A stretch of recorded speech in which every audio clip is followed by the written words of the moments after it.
Meus amados irmãos, uma boa noite a todos vocês. Amém? Como é bom estar aqui junto de vocês mais uma vez. Obrigado, meu irmão Miguel.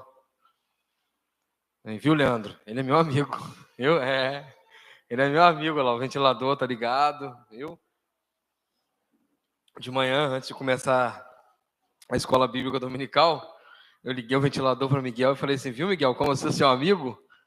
Aí Leandro falou assim: você entendeu, né, Miguel? O recado tá dado. E é bom viver esse ambiente saudável, seguro, onde nós podemos desfrutar da bênção da comunhão, da edificação mútua através do Ministério da Presença. Nós temos nos alegrado, irmãos, de poder, domingo após domingo, quarta-feira após quarta-feira, se encontrar aqui, certos de que nós estamos num ambiente seguro, bíblico, onde nós podemos ser edificados e edificar uns aos outros, propriamente na bênção da comunhão.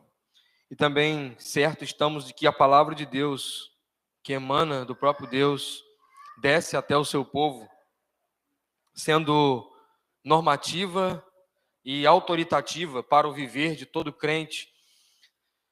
Ela é tudo que nós precisamos. E quando nós nos reunimos, estamos seguros de que Deus falará conosco mais uma vez pela sua palavra. Isso nos encoraja a sair de nossas casas e ir até a igreja. Eu fico pensando como deverá ser triste a vida de uma pessoa, membro de uma igreja, que fica na sua casa se arrumando e, ao se preparar para o culto, ela fica preocupada com o que acontecerá lá. E o que ela vai ouvir lá? Muito embora Deus seja misericordioso e gracioso, com muitas pessoas, seus servos que se reúnem, tem sido também de grande preocupação a forma de que muitos púlpitos se apresentam e a ausência de doutrina saudável na vida de muitas igrejas. Mas eu não estou aqui hoje, propriamente dizendo, para nos trazer essa reflexão. O que eu quero pregar hoje é sobre algo muito importante para a sua vida. Você precisa ter um entendimento correto disso, desse tema, desse assunto, para que você possa, meu irmão, entender a sua vida, o seu viver, e entender o que você precisa em Deus. Eu poderia falar das coisas maravilhosas, mas antes de falar da maravilhosa salvação, antes de falar das boas novas, as notícias são más. E as notícias que eu quero trazer hoje, inicialmente, são as más notícias. Eu quero falar sobre o pecado. Eu sei que talvez não seja um tema tão atraente, atrativo, talvez nem seja um tema que você goste de ouvir, mas eu quero te dizer que é um tema necessário para os seus ouvidos. Você precisa ouvir sobre o pecado. Você precisa ouvir como você deve se comportar, se portar e agir diante do pecado. Nós vimos na semana passada que João está aplicando agora o teste moral. E quando ele aplica o teste moral, ele usa de duas questões para fazer o teste moral da vida do crente. A primeira questão é sobre andar na luz. E nós vimos na semana passada como um cristão deve andar na luz e qual é o resultado de um viver na luz. A vida em comunhão com os irmãos, que é o resultado de uma busca a Deus e de um viver em comunhão com o próprio Deus.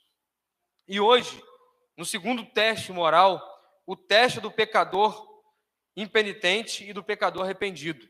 João vai trazer para refletir sobre o teste moral a realidade do pecado e como que os pecadores vivem, como que o cristão se porta, se comporta, age diante da realidade do pecado. Para isso eu quero convidar os irmãos a abrir as nossas Bíblias 1 João, capítulo 1, versículo 8 ao 10, e o capítulo 2, vamos ler o versículo 1 e 2. 1 João, capítulo 1, versículo 8 ao 10, e o capítulo 2, os dois primeiros versículos, nós vamos estar refletindo na palavra de Deus nessa perícope. Amém?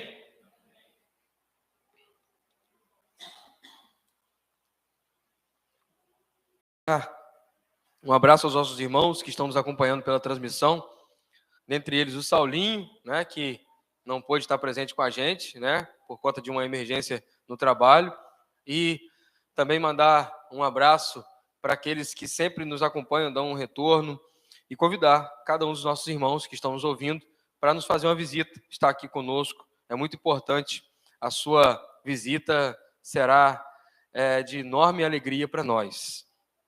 Diz assim a palavra de Deus. Você pode se colocar de pé para a leitura?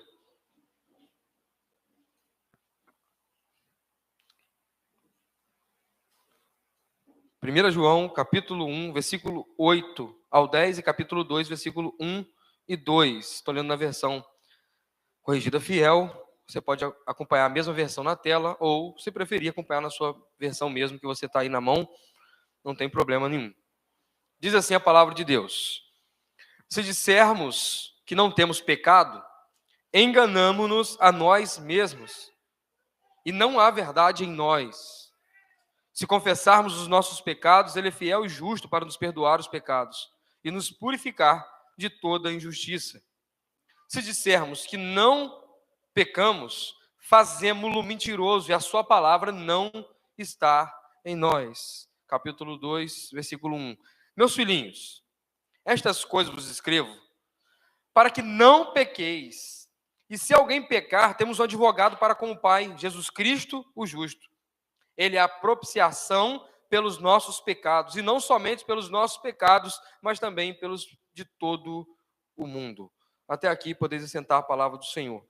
Deus, fala os nossos corações, pela sua palavra, pelo seu poder, pelo seu Espírito Santo, manifeste na vida do seu povo, no meio do seu povo, Senhor. Fale aos nossos corações. Nos dê convicção sobre a realidade do pecado. Nos dê entendimento disso, Senhor. E que nós possamos entender qual é a atitude que o Senhor espera dos pecadores miseráveis. Em nome de Jesus, ó Deus, nós queremos estender as nossas orações sobre os nossos irmãos enfermos, debilitados, aqueles que estão passando pela aflição, aqueles que estão em severa provação, aqueles que estão, Senhor, nécios de entendimento, perdidos, sem saber para onde ir. Nós oramos para que o Senhor lhes abra o entendimento e, através da sua palavra, converta esses corações na ação do seu Espírito Santo, Senhor. Em nome de Jesus, nós rogamos, ó Pai, para que o Senhor possa nos dar a alegria de receber os pecadores, abraçá-los, oferecer a graça ao arrependido e poder discipular para que possam crescer no conhecimento do Senhor Jesus, ó Pai. Deus, nós mesmos, como os malditos pecadores, que possamos ser impactados por essa mensagem, para que não possamos viver uma vida de hipocrisia, mas uma vida que glorifica o Senhor, com a atitude correta diante daquilo que é uma realidade, que nós não podemos nos colocar como isentos dessa circunstância. Em nome de Jesus, fala aos nossos corações, Senhor. Amém. Irmãos, há mais ou menos umas 3 semanas, nós fomos terrivelmente assustados com a notícia de um grande homem de Deus ter caído em um pecado. Essa notícia, ela não é uma notícia isolada, que se restringe apenas ao conhecimento dos que moram em São Fidélis, no Brasil, muito menos que moram na América. Essa notícia, ela, por assim dizer, devastou, fez com que todo mundo do cristianismo ficasse abismado com o que aconteceu. O pecado de um homem de grande envergadura, que escreveu inúmeros livros, e inclusive os principais livros de história de teologia reformada contemporânea foram escritos pelas mãos desse homem. Um homem que hoje já era tido como o maior pregador, ou um dos maiores pregadores da nossa geração. Ele caiu em um pecado terrível, e aquilo trouxe grande dano para a sua vida espiritual. Certamente nós oramos e acreditamos, sendo ele um servo do Senhor, na restauração dele. Mas, de todo modo, o que nós vemos é que o pecado trouxe um grande prejuízo para a vida daquele homem. Editoras tiveram que tirar de circulação os livros escritos por eles, plataformas de stream, de ensino, tiveram que tirar os seus ensinos daquelas plataformas. Conferências das quais ele pregou excluíram os seus vídeos, tudo isso, irmãos, com a atitude correta com relação ao pecado. Nós às vezes falamos assim, puxa vida, mas que severa mão sobre um pecador. O nome disso chama-se uma atitude correta com relação ao pecado. A igreja afastou ele do púlpito, do ministério, sem nenhuma remuneração. Foram suspensas as suas remunerações. Ele está em disciplina. E uma igreja que faz isso é uma igreja que entende a correta atitude para com o pecado. Um amigo meu, que também é amigo dele, em contato com ele, teve a seguinte resposta dele: eu pequei gravemente e deverei, ele dizendo, ser disciplinado também severamente pelo meu pecado. Nós, irmãos, não estamos livres dessa realidade. E João está abordando esse assunto aqui. Porque um cristão, ele não é chamado para viver moralmente ou vestido-se de uma falsa moralidade. Ele veste uma capa e se apresenta bonito para todo mundo. Mas dentro do seu coração, no seu secreto, ele vive uma podridão chamada um pecado que nós podemos chamar de pecados íntimos. Pecados intocáveis, pecados não combatidos, pecados que fazem aquela pessoa viver escondido uma vida e pública outra vida. João aborda o teste moral, porque João está dizendo, a forma com que você trata o pecado, você vai se apresentar diante das pessoas. Cedo ou tarde, os nossos pecados ocultos serão revelados, irmãos. Cedo ou tarde, as pessoas vão, de fato, verem os nossos pecados. Você pode esconder o pecado de um amigo do trabalho, pode esconder o pecado do pastor da igreja, mas em grau muito elevado, você também pode esconder o pecado até de um familiar. Mas em algum momento, Deus revelará o seu pecado. E não vai revelar através de uma profecia de um irmão que vai rodopiar no culto, levantar a mão e dizer, eis que te digo. Deus, quando quer revelar o pecado de alguém, ele revela simplesmente trazendo à tona a vida daquela pessoa. Evidenciando como aquela pessoa vive.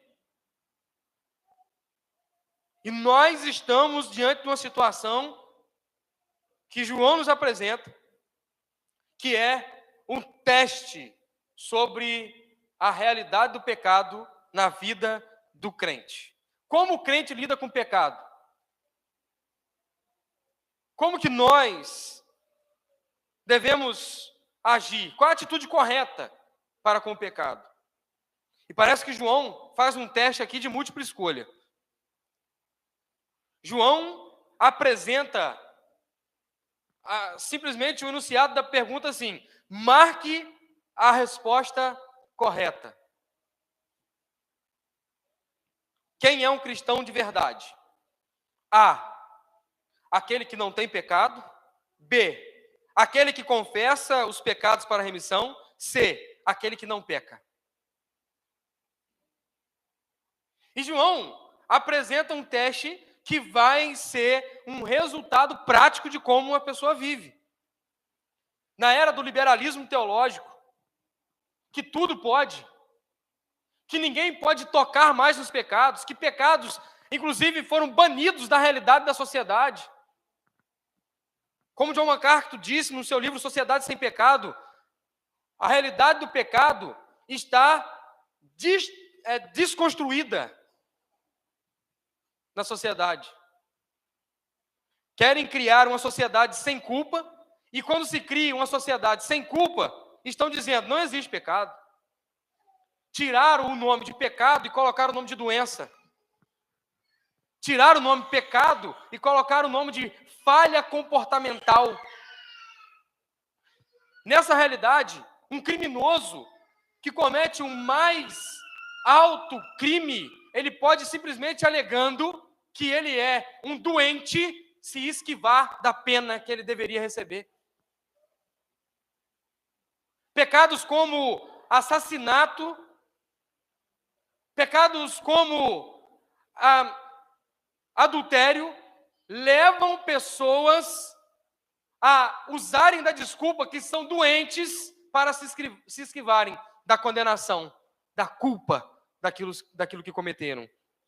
E também na era do legalismo, num lado nós temos o liberalismo. Liberalismo diz, tudo pode. Faça o que você quiser, viva como você bem entender, está liberado. O legalismo teológico é aquilo que a igreja, por assim dizer, quer proibir, sendo que a Bíblia não proíbe. É aquele famoso manual, não faça isso, não faça aquilo, deixe de fazer aquilo outro. Simplesmente por conta de um pensamento pessoal, querendo padronizar uma vida segundo os seus interesses. O legalismo teológico prefere, muitas vezes, vestir uma capa falsamente moral do que tratar de pecados que são escandalosos. O pecado existe, é real. E lidar de modo correto com o pecado é um dos grandes desafios da igreja moderna. Ao ponto, irmãos, de na formulação de estatutos seja necessário descrever o que pode e o que não pode para os membros daquela igreja. Tal situação se dá pelo fato de pecados serem aceitáveis em muitas igrejas e aquelas igrejas que querem viver de modo correto diante das Escrituras, com a devida administração da disciplina eclesiástica, elas não podem fazer de qualquer jeito, porque senão elas podem, inclusive, serem acionadas juridicamente com relação ao combate de pecado. Mas essa realidade não é a realidade atual. No tempo de João, quando ele está escrevendo, já bem senhorzinho, sendo ele o último apóstolo vivo e o último apóstolo que virá a morrer de morte natural, aquele apóstolo que era o mais jovem entre os discípulos de Cristo, entre os 12. Ele escreve primeiro uma narrativa para escrever o ministério de Jesus, onde ele vai apontar Jesus como Deus. E para fazer isso, ele usa de 7 nomes de Deus revelados em Cristo Jesus. Os conhecidos, os 7 eu sou. E também ele usa de 7 milagres para apresentar o poder manifesto de Cristo, sendo Deus. Agora ele escreve uma epístola.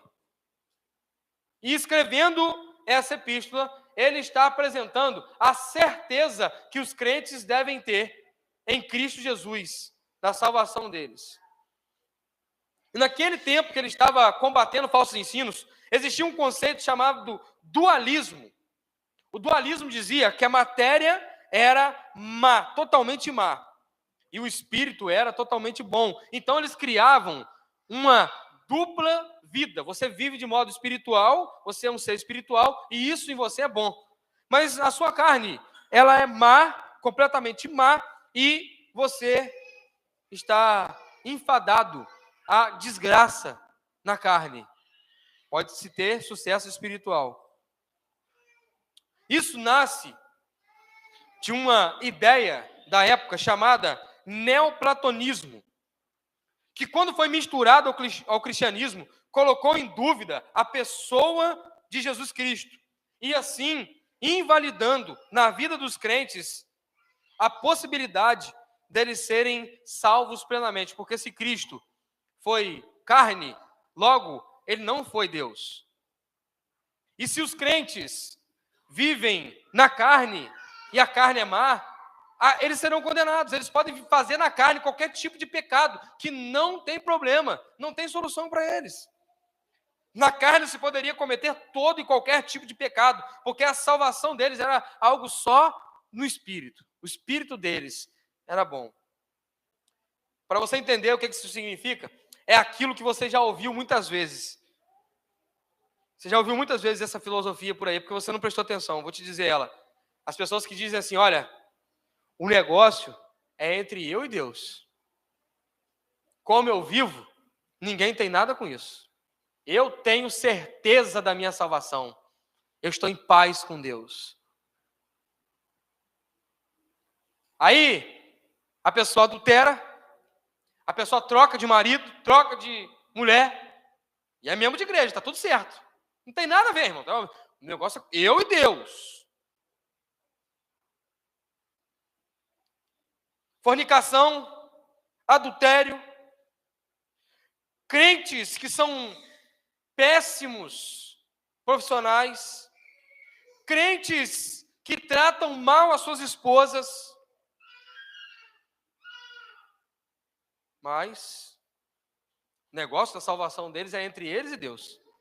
Ninguém tem nada a ver com isso. E o que João tem em mente aqui, quando ele trata dessa realidade, do teste moral, como vive um crente com relação ao pecado, é o descaso e a inabilidade de um cristão para com o pecado. Por serem mal ensinados, cristãos daquela época estavam negligenciando a realidade do pecado e vivendo como bem queriam, ao seu bel prazer, fazendo o que achavam certo segundo os seus próprios interesses. E qual a consequência? João aponta de lidar de forma errada com o pecado. Primeiro, a nós mesmos nos enganamos. João diz no versículo 8 o seguinte, olha comigo, versículo de número 8, do capítulo 1. Se dissermos que não temos pecado, enganamo-nos a nós mesmos. A primeira consequência de quem lida de modo errado com o pecado é que ele só engana ele mesmo. As pessoas estão vendo o pecado dele. Todo mundo está percebendo que aquilo é pecado. Deus, que é onisciente, conhece o pecado dele, por mais que não seja expresso, ou que não venha à tona. A intenção da maledicência do coração do homem é conhecida por Deus. Deus conhece, ele sonda e esquadrilha os corações, conforme o salmista disse. Ele conhece o nosso coração. Antes mesmo de uma palavra vir à nossa boca, Deus já sabe dela. Porque nós achamos muitas vezes que o pecado só é aquilo que nós trazemos à tona. Aquilo que nós lidamos no nosso coração, nas nossas atitudes pecaminosas, de pensamento, de desejo, nós achamos que isso não tem problema. E quando nós lidamos de modo errado, nós estamos enganando a nós mesmos.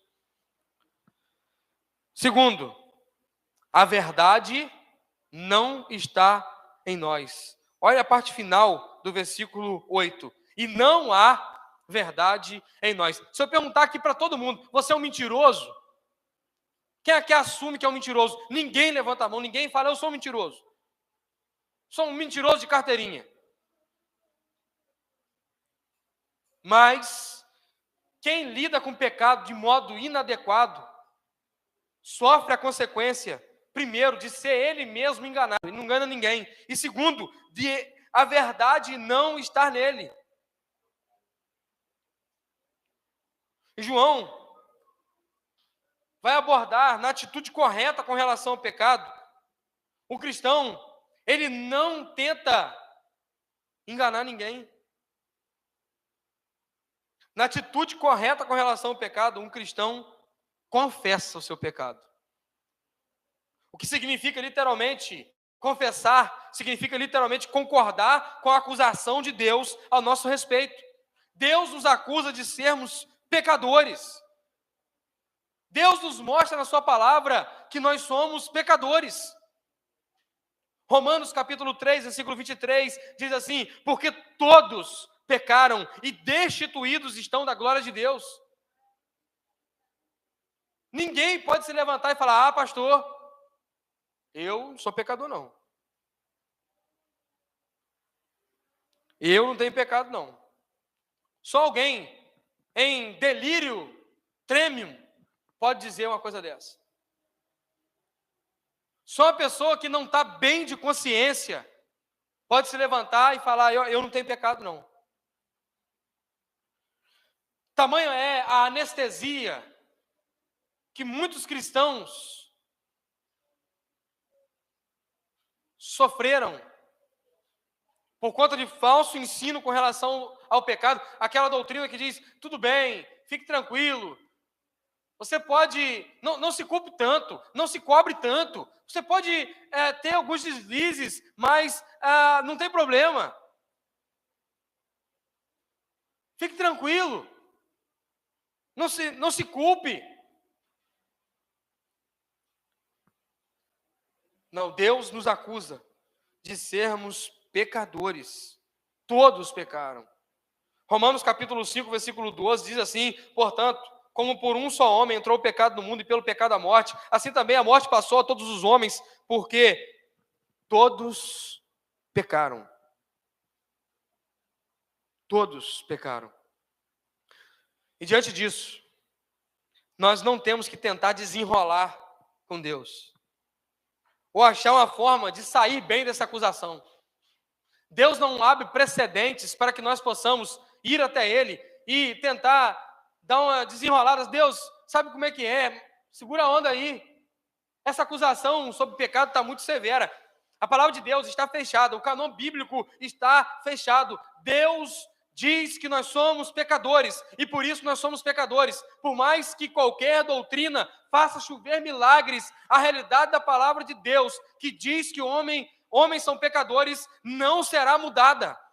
Homens são pecadores. Por mais que você se sinta confortável em um ambiente eclesiástico, que te tratem bem, que diga que você é capaz, que você pode, que você conseguirá, continuará sendo pecado, pecado. O que a Bíblia diz que é pecado, é pecado. Por mais que a psicologia diga que não é, por mais que os princípios pedagógicos digam que não é, por mais que os educadores digam que não é pecado, se a palavra de Deus diz que é pecado, continuará sendo pecado. Se a cultura diz que não é pecado, mas a Bíblia diz que é pecado, continuará sendo pecado. Não adianta tentar se esquivar da acusação, porque não é um pecador que diz que você é pecador, é o Deus que é santo, santo, santo, que diz que você é um pecador.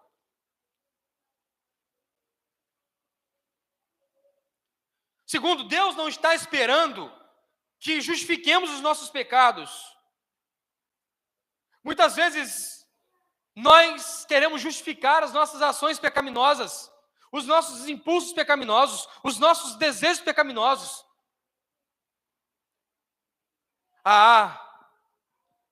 Eu adulterei porque a minha esposa me negou sexo. Eu adulterei porque o meu marido não foi zeloso e cuidadoso comigo. Eu pequei porque os meus filhos. Eu pequei porque a igreja. Deus, o Senhor conhece o meu coração, o Senhor sabe por que eu pequei. Não adianta tentar apresentar uma justificativa diante do seu pecado. Porque se a sua justificativa fosse válida, Deus não precisaria ter mandado Jesus Cristo para nos justificar na cruz do Calvário. Você consegue entender o tamanho do sacrifício de Jesus? para banir qualquer possibilidade de tentativa de justificativa pessoal. Por isso que Deus enviou seu Filho ao mundo para morrer em nosso lugar na cruz do Calvário. Se a sua justificativa fosse válida, Jesus não precisaria ter vindo na terra e sido esmagado pelos seus pecados. O que Deus espera de pecadores, na atitude correta com relação ao pecado, é que eles confessem os seus pecados. Devemos primariamente ir a Deus e confessar o nosso pecado, porque Ele é fiel e justo para nos perdoar. Olha o que diz o versículo 9. Se confessarmos os nossos pecados, Deus vai ficar, puxa vida, caraca, por que você pecou, cara? Pô, você é maior vacilão, por que você fez isso? Não faça isso comigo, por favor. Não, a Bíblia diz que Deus é fiel e justo para nos perdoar. Você já ouviu uma frase miserável que foi impregnada na história da igreja brasileira? Deus odeia o pecado, mas ama o pecador. E você se escorou nessa frase durante muito tempo para tentar convencer pessoas de que elas são amadas por Deus, mesmo mergulhadas na imensidão, no oceano dos seus pecados, dizendo, olha, Deus tem problema só com o seu pecado, não com você. Esse texto aqui nos diz que Deus tem problema com nós, por causa dos nossos pecados.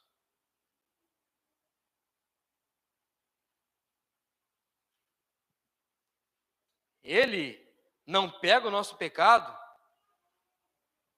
coloca uma pedra em cima e fala assim, o meu problema é com o seu pecado. Deve nos fazer tremer os joelhos o fato de que Deus não manda os nossos pecados para o inferno. Deus não manda os pecados dos pecadores impenitentes para o inferno, e sim, os pecadores impenitentes é que Deus lança eles no inferno. Por isso que Deus odeia o pecado e também odeia o pecador impenitente. E a sua justa ira será derramada sobre eles. Por isso que Deus requer de um pecador que ele confesse os seus pecados, porque Deus já os conhece. Deus já conhece o seu pecado, Deus já conhece você.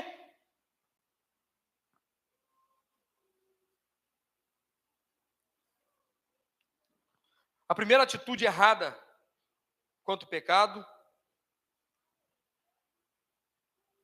é enganar e não ter a verdade no coração. E a segunda atitude errada com relação ao pecado é tentar fazer Deus de mentiroso. Se Deus nos denunciou como pecadores, João diz no versículo 10, se dissermos que não pecamos, fazemos-lo mentiroso, e a sua palavra não está em nós. Voltando à múltipla escolha que João nos apresentou no início da mensagem, ele disse, quem é um cristão verdadeiro não tem pecado, confessa os pecados para a remissão e não peca. Quem é o cristão verdadeiro? Aquele que confessa os pecados para a remissão. Se você disser que você não peca, você é um mentiroso. Vou aplicar o teste mais uma vez para a vida da igreja.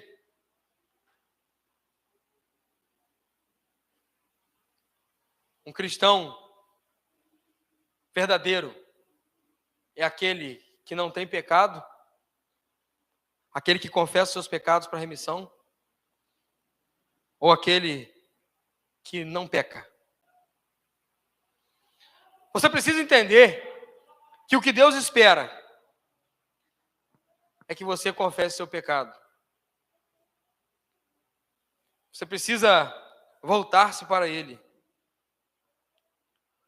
Fazer como o rei Davi, no Salmo 51, faz uma confissão pública do seu pecado. Depois de cometer adultério, assassinato,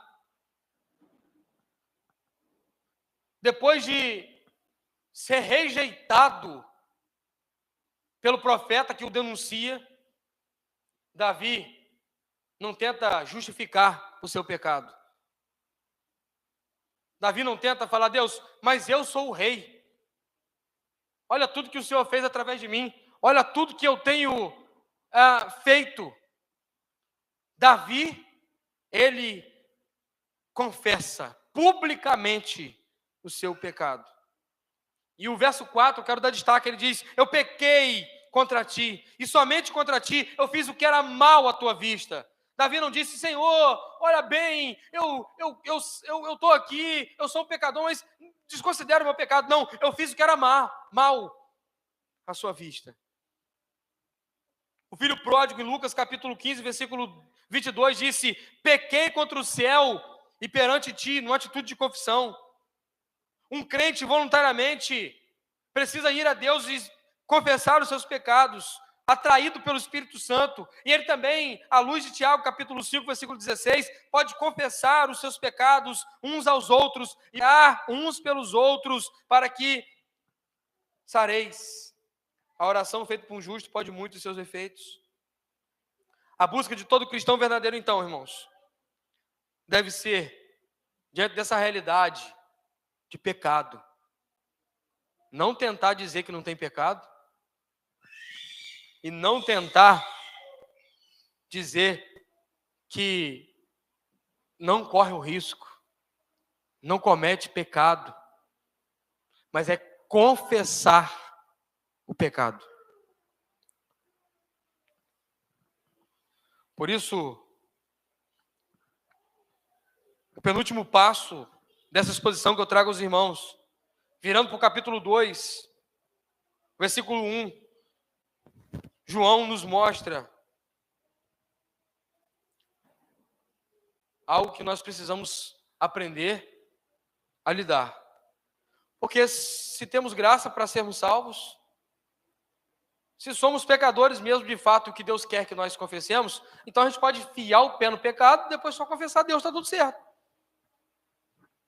João não deixa essa ponta solta para ninguém. E o texto do capítulo 2 é junto com o capítulo 1, que diz assim, meus filhinhos, estas coisas vos escrevo. O que João está dizendo? Essas coisas. Que coisas? Ele acabou de falar no capítulo 1, 8, 10, de pecado. Que quem diz que não tem pecado, engana a si mesmo. Quem diz que não comete pecado, faz Deus mentiroso. E aquele que é um verdadeiro crente, confessa o seu pecado. Isso que ele diz. Essas coisas vos escrevo, para que, o quê? Continue pecando, vivam como quiser, depois vão lá e confessem a Deus. Não, ele diz, para que não pequeis.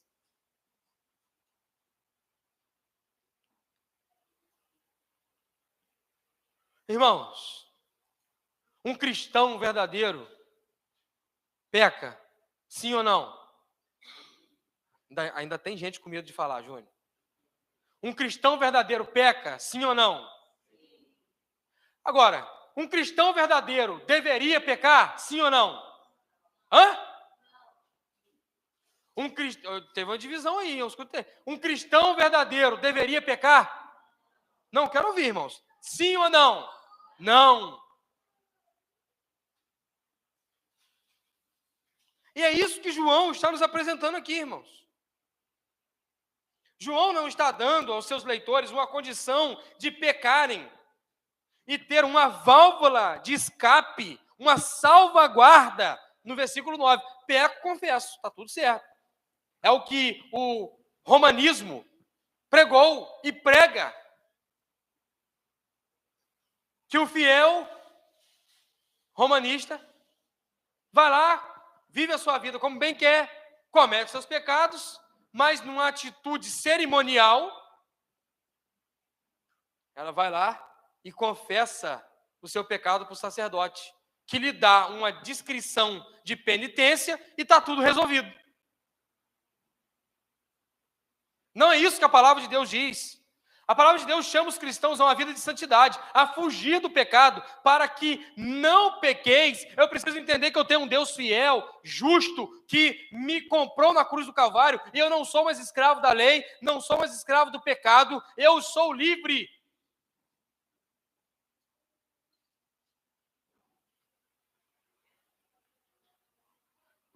Agora aqui, João expressa isso ao dizer: vocês não têm uma válvula de escape para continuarem pecando sem culpa e responsabilidade na vida cristã. Ele diz: para que vocês não pequeis. Para que não pequeis. Jesus, em seu ministério terreno, disse mais de uma vez àqueles pecadores que se lançaram aos seus pés: os seus pecados estão perdoados, vá e não peques mais. João capítulo 5, versículo 14 e 8, 11 são exemplos disso. Vá e não peques mais. Jesus não se apresentava como um cordeiro que tira o pecado do mundo, dizendo: olha, é só você pecar e voltar. É só você pecar e voltar. Todas as vezes que você pecar e voltar, está tudo certo. Você pode continuar tendo inclinação para o pecado, querendo ter prazer no pecado, vivendo para o pecado, que não tem problema. Eu estou aqui, eu sou o Cordeiro de Deus, eu vou tirar o pecado do mundo. Não, eu tiro o pecado do mundo, começando com o processo de santificação, limpando o crente de dentro para fora, para que ele não continue pecando mais.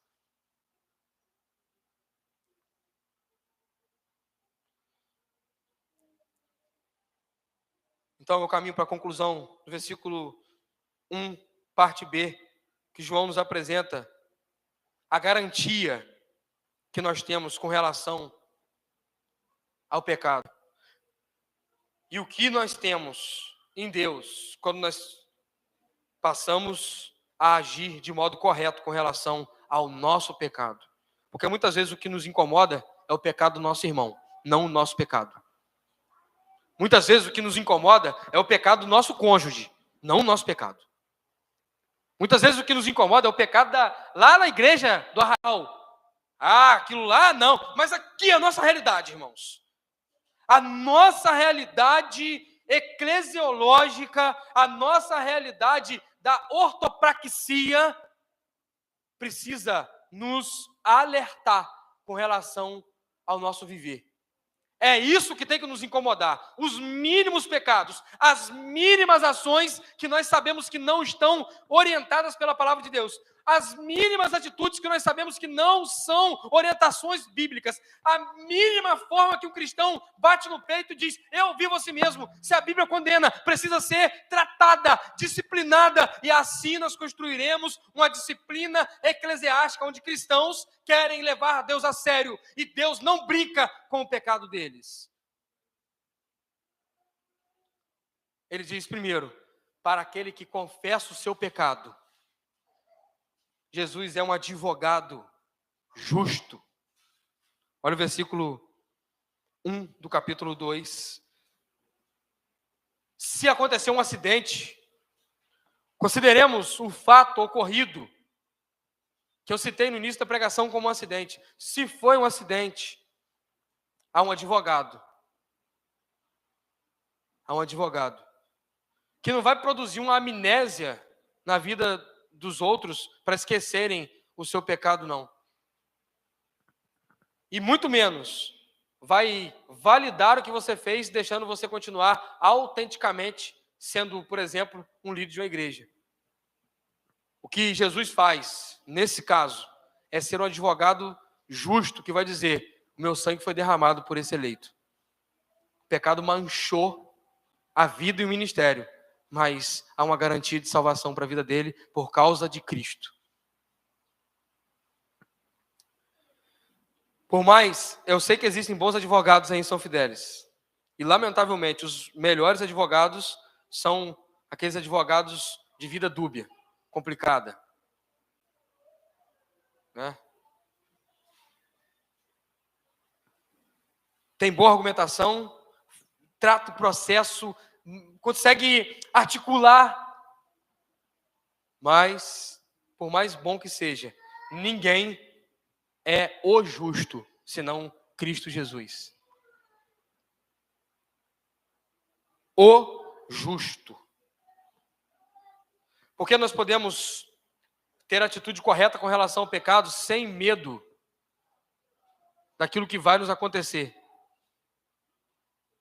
Porque nós temos um advogado, irmãos, que não vai deixar o acusador. Quem que é o acusador de todo crente? Desde quando começou a história da humanidade, quem é o acusador? É Satanás. Ele acusa você do seu pecado. Quando você dá um passo em direção a Deus e confessa o seu pecado, ele diz: ah, tadinho, tá vendo? Você é um pecador, você teve que ir lá mesmo falar com Deus, viu? Tá vendo como é que você comete pecado? Ele te acusa, ele te condena. Mas Jesus, o advogado que pisa a cabeça do acusador, ele é justo. E por causa da justiça que ele exerceu, executou, cumpriu, ele pode advogar ao favor do pecador que se arrepende dos seus pecados. Segundo, a garantia que temos com relação à atitude correta em relação ao nosso pecado é que Jesus, sendo advogado, ele também é a própria propiciação pelo nosso pecado. E essa frase vem de linguagem cerimonial do Antigo Testamento. No Antigo Testamento, animais eram sacrificados e sangue derramado como o pagamento pelo pecado. Muito embora a era medieval produziu na história da igreja um cenário que se podia pagar materialmente pelos pecados, na famosa venda de indulgências. Você, inclusive, comprava e pagava por pecado de pessoas já mortas. Esse lastro que desde o Antigo Testamento foi usado como sacrifício pago para perdão de pecados através do derramamento de sangue, ele ficou na antiga aliança. Porque hoje nós temos Cristo, o sacrifício providenciado do próprio Deus, que satisfaz a justa ira de Deus pelos nossos pecados e desvia essa ira de sobre nós, apaziguando a Deus e nos reconciliando com Ele. No Antigo Testamento havia o derramamento de sangue, não existe mais a exigência disso, porque Cristo é a propiciação. Propiciação é que no altar de holocausto se oferecia um sacrifício. O sangue derramado era aspergido. E aquele sangue era aceitável diante de Deus pelos pecados. Mas agora Cristo é a propiciação pelos nossos pecados. E aí a promessa do texto, não somente pelos nossos pecados, João dizendo aos seus leitores originais. João não está dizendo diretamente para a gente isso. Ele está dizendo para os seus leitores originais, não somente pelos nossos pecados, mas também pelos de todo o mundo. Ué, pastor, agora eu não entendi. Jesus vai morrer e o mundo todo vai receber o perdão pelos pecados deles? Irmão, será que você não conhece ninguém que morreu sendo rígido e dizendo: eu não me arrependo do meu pecado?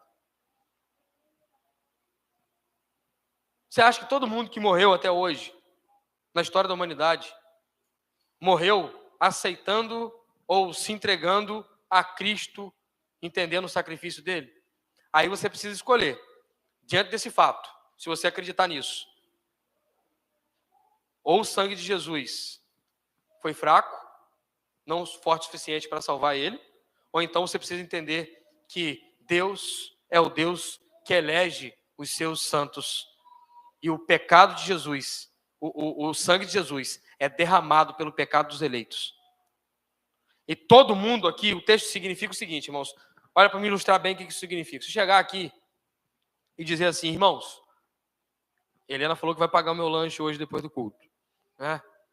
Se eu chegasse aqui e falasse assim: irmãos, eu quero ver todo mundo lá na lanchonete lanchando comigo hoje, eu estaria dizendo o mundo todo, a humanidade toda lá na lanchonete lanchando? Eu estaria dizendo isso? Não, que todo mundo eu estou me referindo? Todo mundo que está aqui. Assim, João expressa a ideia de que o pecado de todo o mundo significa de todos aqueles, em todos os lugares, de todas as tribos, de todas as épocas, em todas as nações, todo aquele eleito de Deus que se arrepender dos seus pecados, se voltar para Ele, esse terá no sangue de Jesus propiciação pelos seus pecados.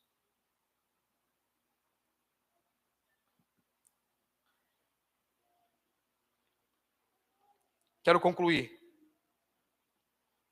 de modo aplicado que a partir de 1 João 4,10, nós temos a certeza de que Cristo é a nossa garantia. Por causa dos nossos pecados, Ele veio ao mundo, Ele morreu numa cruz. E não há amor maior do que esse. Nisto está o amor. Não em que nós tenhamos amado a Deus, mas que Ele nos amou e enviou o seu Filho para propiciação pelos nossos pecados. Romanos 3, 25 e 26, assim, o qual Deus propôs para propiciação pela fé no seu sangue, para demonstrar a sua justiça pela remissão dos pecados dantes cometidos, sob a paciência de Deus, para a demonstração da sua justiça nesse tempo presente, para aquele que seja justo e justificador daquele que tem fé em Jesus Cristo.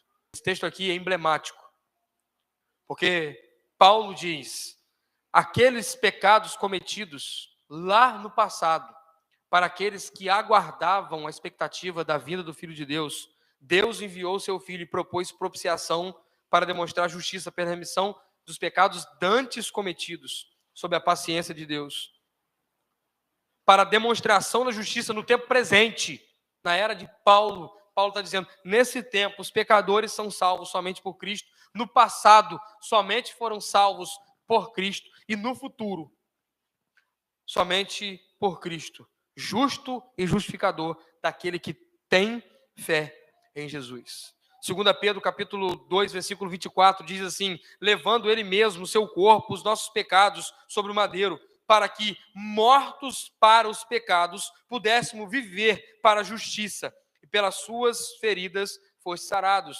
Agora o capítulo 3, versículo 18, ainda de 1 Pedro, diz assim: porque também Cristo padeceu uma vez pelos pecados, o justo pelos injustos, para nos levar a Deus, mortificando na verdade na carne, mas vivificando pelo Espírito. John Stott disse uma frase muito precisa sobre essa realidade.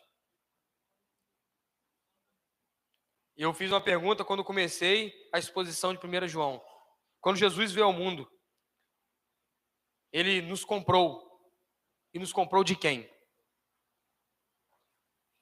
Jesus pagou o preço pelos nossos pecados. A quem Ele pagou esse preço? John Stott disse assim: Deus precisa sim ser propiciado. Sua ira permanece sobre todo pecador e de algum modo tem de ser afastada ou aplacada, se é que o pecador há de ser perdoado. Deus não deixou de olhar para o pecador e buscar derramar a sua ira sobre ele. Ela só não recai sobre nós, porque Jesus pagou o preço do pecado a Deus, dizendo: a propiciação está derramada.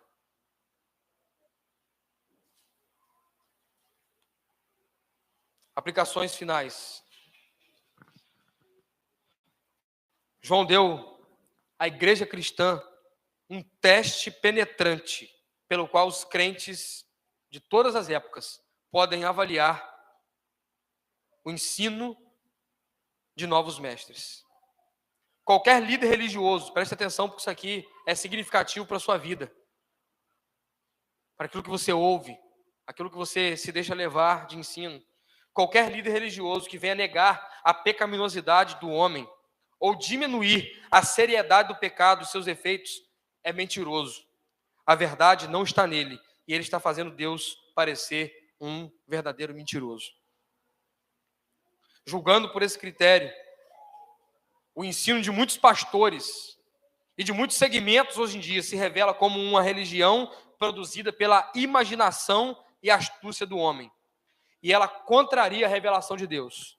Porque enquanto a palavra de Deus diz que é pecado, muitos estão tentando afofar ou anestesiar os pecadores, para que não sejam tão culpados assim.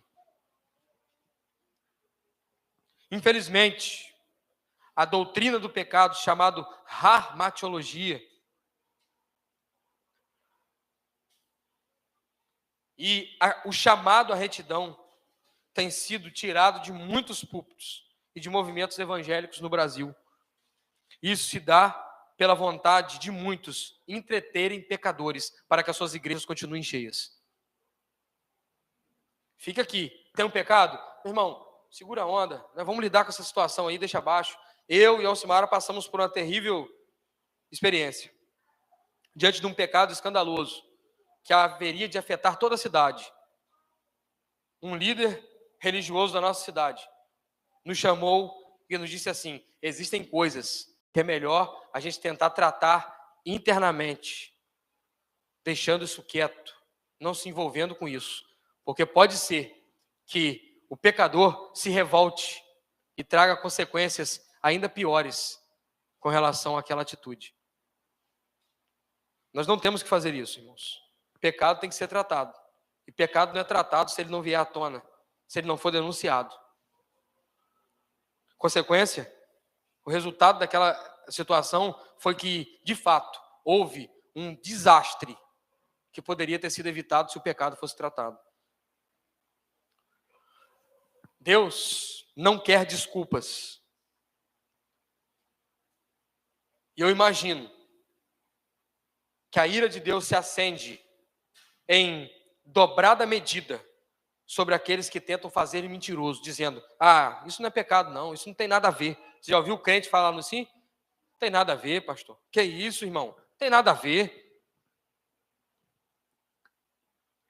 O que Deus quer é revelar a sua fidelidade e justiça para perdoar pecadores penitentes, pecadores confessos, pecadores humilhados, pecadores que por meio de Cristo Jesus, seu Filho, vêm e se arrependem.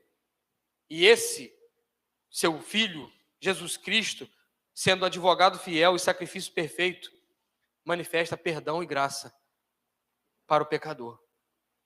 Marcos capítulo 2. Marcos capítulo 2.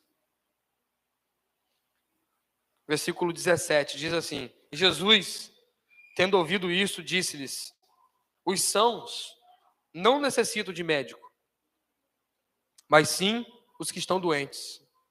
Eu não vim chamar os justos, mas sim os pecadores a arrependimento. Deixa eu te dizer, amanhã você vai viver a sua vida. Você precisa sair daqui entendendo que o pecado é real. Amanhã você pode passar por situações que vão testar a sua conduta cristã. E o prato oferecido na mesa do diabo é uma proposta pecaminosa, que tem uma aparência boa. E o principal objetivo do diabo é esconder a consequência do pecado, para que você possa cometê-lo sem peso na sua consciência. E depois que o pecado for revelado, depois de cometido e revelado, a sua consciência lhe acusa. E não há nenhuma saída a não ser correr para os braços do Pai arrependido e confessar o seu pecado. A melhor coisa que você pode fazer com relação aos seus pecados é se arrepender e confessar a Deus para perdão e para remissão. Talvez você nunca fez isso. Ou talvez você já tenha feito isso mais vezes do que você acha que deveria ter feito.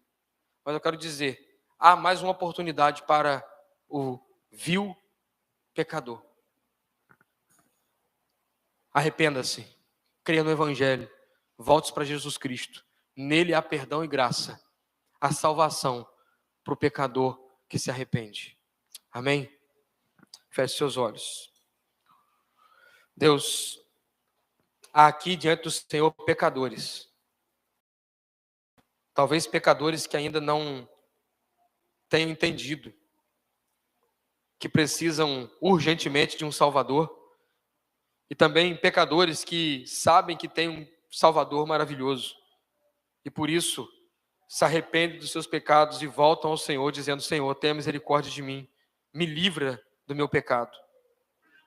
Deus, nutre em nossos corações a realidade de que o que o Senhor mais deseja de um cristão é que ele fuja dos pecados, abandone aqueles que tem cometidos e possa buscar viver uma vida de retidão, não repetindo os pecados e não se colocando vulnerável aos mesmos pecados e mesmos passos errados.